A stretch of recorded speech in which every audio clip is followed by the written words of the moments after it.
and we can't really get together, we're going to be looking at a series of messages that I'm calling Living by Faith During Tough Times. So I want you to open your Bibles with me today to the Old Testament book of Job.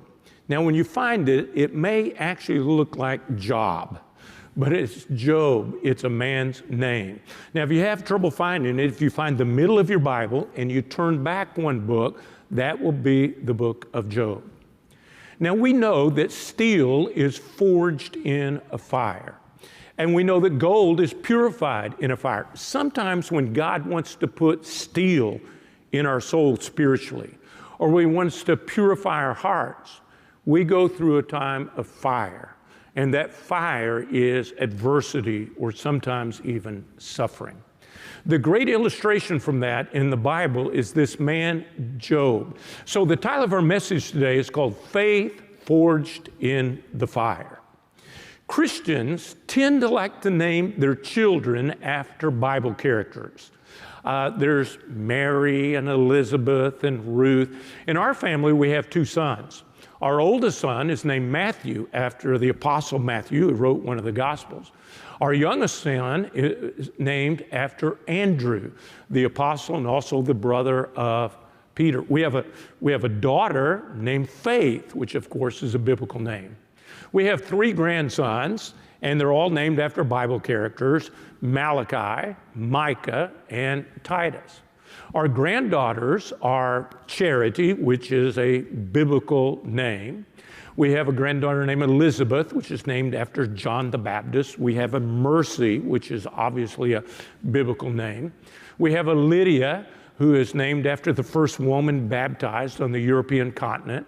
We have a Abigail from the Old Testament story, and Zoe, which is the biblical word for life. And we have Evangeline, which means good news, has to do with the good news of the gospel.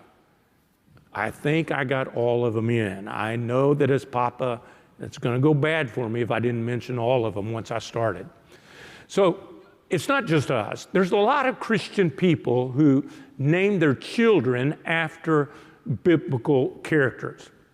But personally, I have never met a man named Job. It's not because we don't admire this man's patience and his faith and endurance. It's because we don't want to be him, and we don't want our children to be him. And you're going to see what I mean by that later on. Job is kind of a difficult book to understand because the first two chapters and the end of the book of Job are written in just normal prose, but most of the book is poetry. And it's not poetry in the English sense where there is a rhyme that we can hear. In English poetry, we hear that cadence with our ear, and it helps us to memorize and remember the poetry. But Hebrew poetry is different. It's full of parallelisms, repetitions, and word puns, and those word puns are lost to us in translation. So Job is not a book that you can isolate a single chapter, a verse, and easily glean principles from it. It's really told as a drama. So the impact of this book is not in a solitary verse or paragraph, but in the whole of the book. Now, when we think of Job, we nearly always think of the suffering of Job, or we think of maybe the success of Job. But before the Bible describes his wealth, it talks about him as a man. Listen to what God says. This is Job 1:1 and 2. There was a man in the land of Uz, not Oz, in the land of Uz, whose name was Job, and the man was blameless and upright, and one who feared God and shunned evil. And 7 sons and 3 daughters were born to him. It describes this man spiritually that he was blameless. And then it says he was upright. That means whole or complete. Now, that's not what his wife said about him on a good day, and that's not what his children who honored him said, or that's not what his neighbors who respected him. That's what God said about him, that this man was blameless and he was upright. Now, the following verses tell us something about the wealth of Job. He is one of the richest men of his era. Look with me in verse number 3 of chapter 1. Also his possessions were 7,000 sheep, 3,000 camels, 500 yoke of oxen, 500 female donkeys, and a very large household. So this man was the greatest of all the people of the East. I guess in today's money, his livestock would be worth millions. He had 7,000 sheep. Now, I know something about livestock. I grew up on a ranch. I know something about cattle, but I can kind of imagine maybe a flock of 7,000 sheep, but I can't even imagine a herd of 3,000 camels. I mean, why would a man need 3,000 camels? Well, obviously, Job was in the transportation business. He was a trucker. Camels were used as ancient trucks and caravans to carry the goods. But he also had 500 donkeys, and it's very significant that it says they were female donkeys, because donkey's milk was actually a delicacy in the ancient world. Now, we have some families in our church that operate dairies, and my challenge is just think about it, what it would be like to milk 500 donkeys without machinery, to milk 500 donkeys by hand. Well, he was a rich man. But the main thing you can say about Job, that God said he was a spiritual man. The Bible tells us that he prayed for his children, and he really had a great family. His children would get together, they would have parties, they loved one another. That's really what every parent hopes, that their children, that when they're grown, they'll stay connected to one another, and Job's children did. In another place in the book of Job, it tells us that the young men of that area would bow before Job. Now, it's not that they worshiped him, or it's not that he was royalty, but he was respected.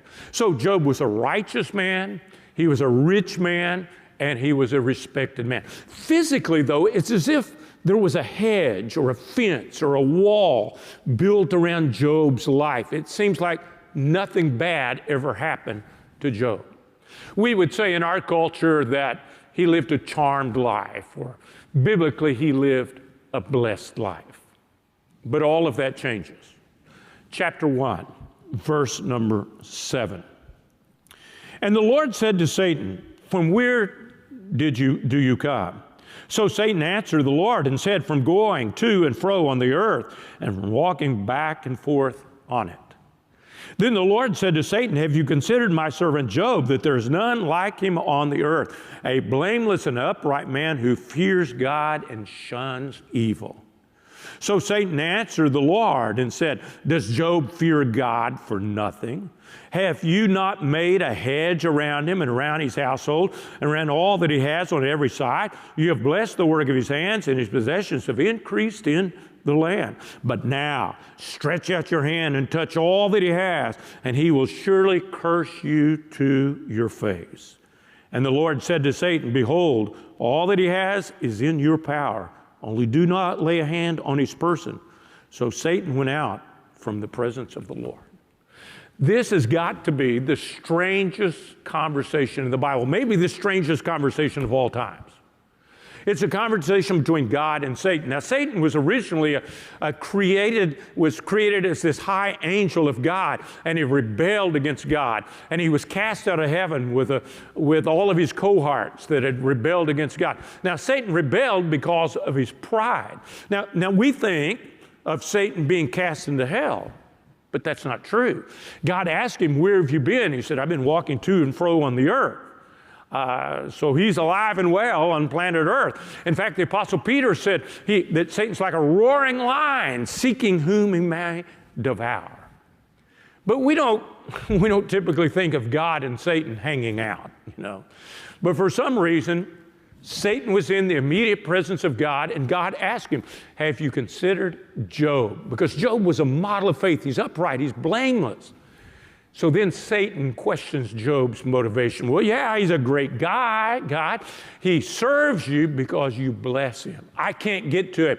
I can't attack his family. I can't attack his wealth. I can't attack his health. But if you allow me to attack him, he will curse you to his face. You strip him of all the goodies that you provide, and he will turn on you." It's really a searching question for us. Why do we serve God? Why are we, as a Christian, why do we get involved in church? Some people attend church, they think it's going to bring them good luck, or it's going to bring them prosperity. But why do we serve God? For the blessings, for the goodies that He might give us, or because He is the creator and we are the creature, that He is the redeemer and we are the one that's been forgiven? God allows Satan to attack Job. Attack all that you want, only not his person, not his health or his life. And what follows is the worst day any human being has ever had. Sometimes when we face tough times, someone will say, well, it could have been worse. They're trying to look for a silver lining in the dark clouds of whatever happened to us. But I don't think it possibly could have been worse for Job. That day, his children were having a party. They were all in the oldest son's home for a get-together, and evidently Job had stayed home anyway. He wasn't at the party. And a servant came into him, and he didn't observe the normal niceties of hospitality that day. He just burst in and he blurted it out. And he said the Sabaeans raided those who were plowing with oxen, and they took all the oxen and they killed those that were plowing, and the donkeys were grazing nearby, and they stole all of them, and I only escaped to tell you. Well, Job is shocked. He's trying to absorb this news of the loss of his friends and these animals and livestock. And before this man can even leave the house, another man rushes in and he said, lightning struck and there was a grass fire. The grass in the summer would be dry, kind of like in California, and there was this horrible prairie fire, I guess. And he said all 7,000 sheep died in the fire, and the shepherds died with them, and I alone have escaped to tell you. And Job, he is reeling from the news. And then another man comes in and says, the Chaldeans raided the caravan and they killed all the drivers and they took all 3,000 camels. And then one last man comes in. And I don't think he blurted out the news. I think he probably spoke in a hushed tone. He didn't want to say it, but he did. He said, Job, there was a great wind, we would say a tornado. And the house where your children were collapsed. And they're all dead. Maybe by inference, we can surmise all of his grandchildren are dead. We think sometimes that we've had a bad day. But Job, lightning struck, raiders came, camels were stolen, tornado killed all of his children.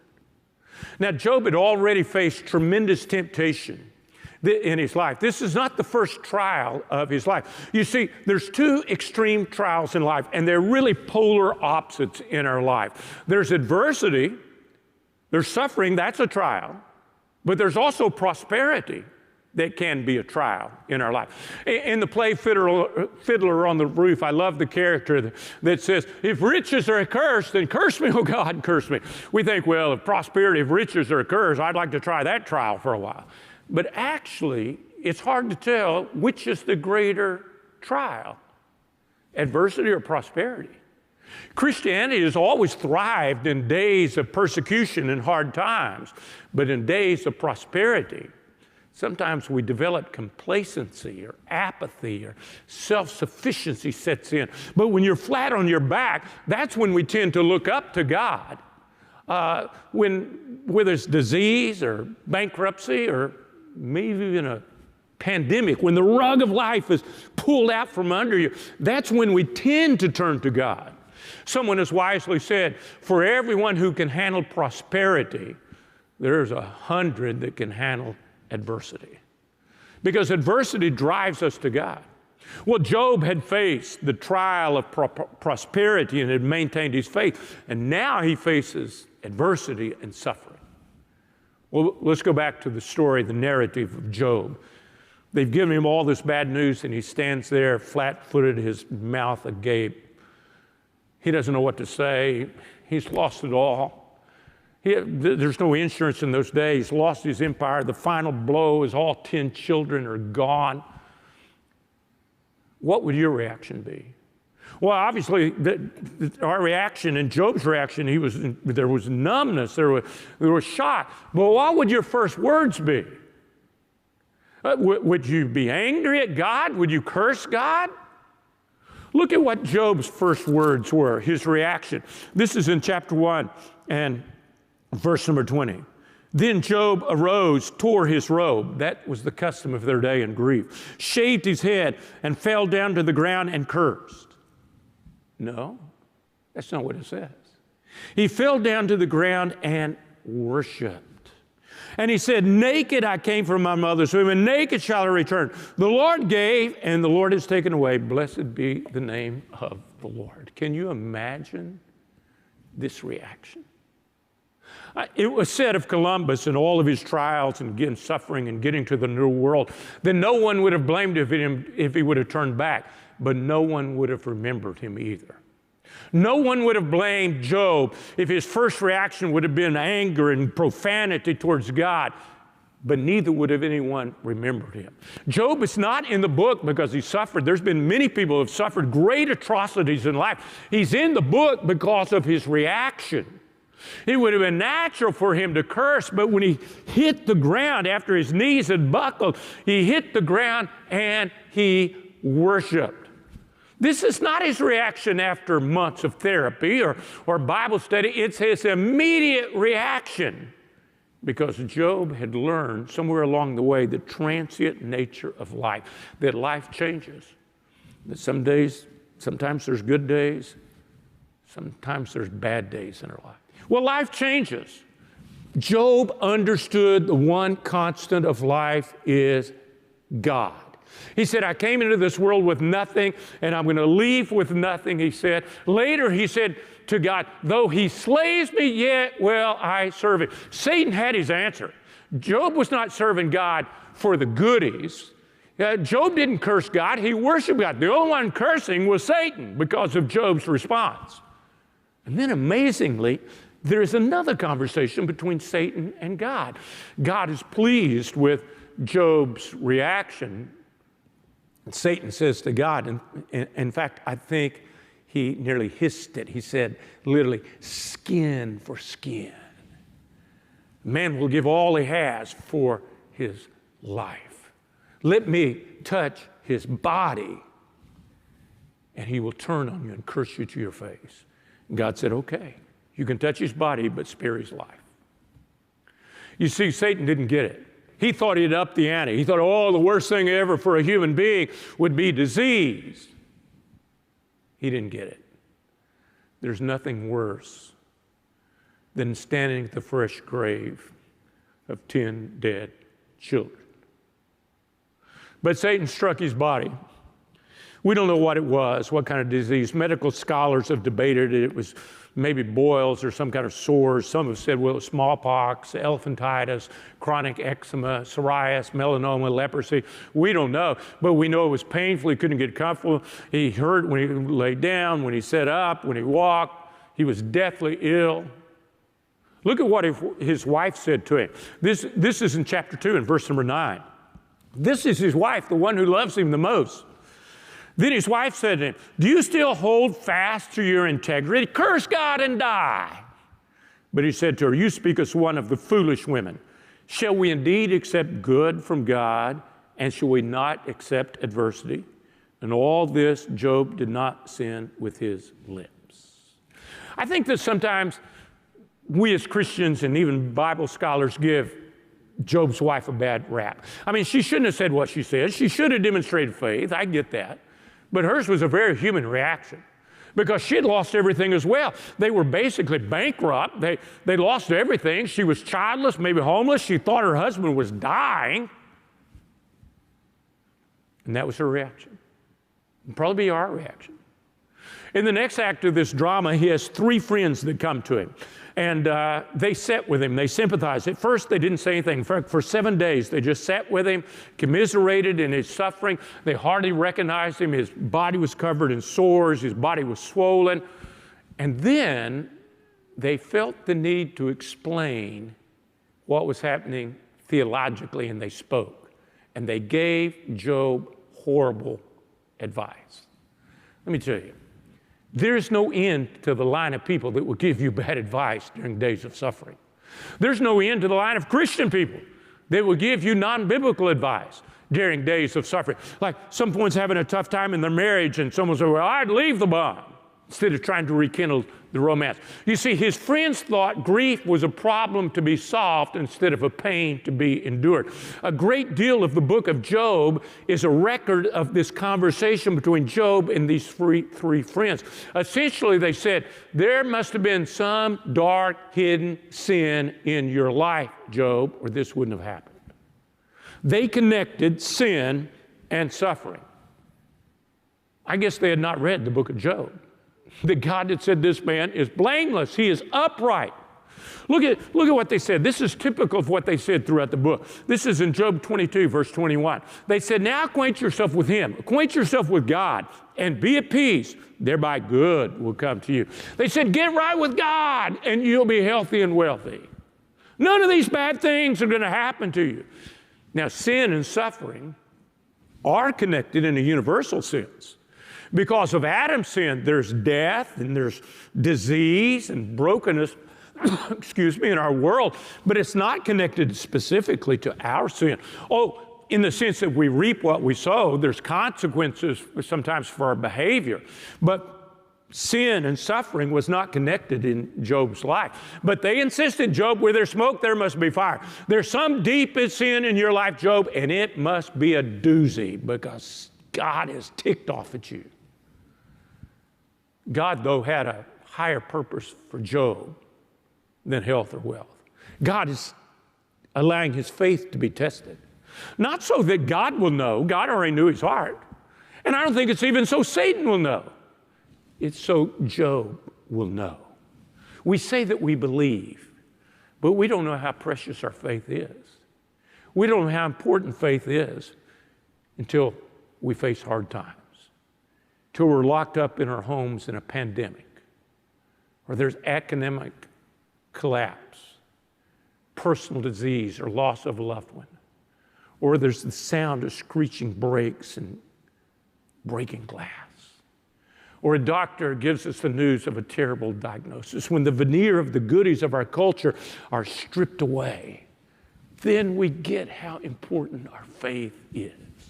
You see, people of our culture are essentially living for one of three things.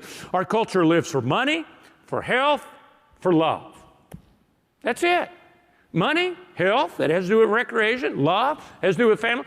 Job lost all three. He lost his wealth, he lost the love of his family, and then he lost his health.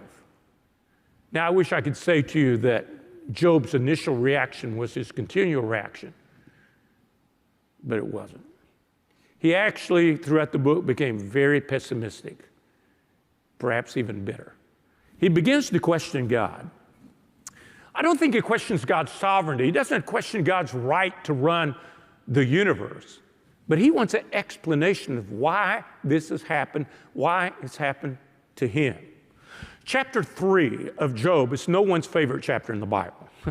I don't think any Christian says, well, I'm going to memorize chapter 3 of Job. But listen to what he said in chapter 3, verse 1. After this, Job opened his mouth and cursed the day of his birth. He didn't curse God. He cursed the day of his birth. And Job spoke and said, may the day perish on which I was born, and the night in which it was said, a male child is conceived. He is so pessimistic, he curses the day of his birth. He's saying, I wish that I had not been born, that day did not exist. He's asking God, why? Why did you allow me to be born into a world that is so filled with suffering in my life? Listen to what he says later, and this is in Job chapter 14 and verse number 2. Man who is born of woman is of a few days and full of trouble. He comes forth like a flower and fades away. He flees like a shadow and does not continue. You see, Job realized how fragile life is. When you're young, when we're young, we don't realize the brevity of life. You don't realize how fragile life is. But as you grow older, you've attended enough funerals that you recognize your own mortality. And you recognize, like Job did, that life is like a flower that has faded. Job questions God. In fact, the book is full of Job wanting to know why. Well, God answers him.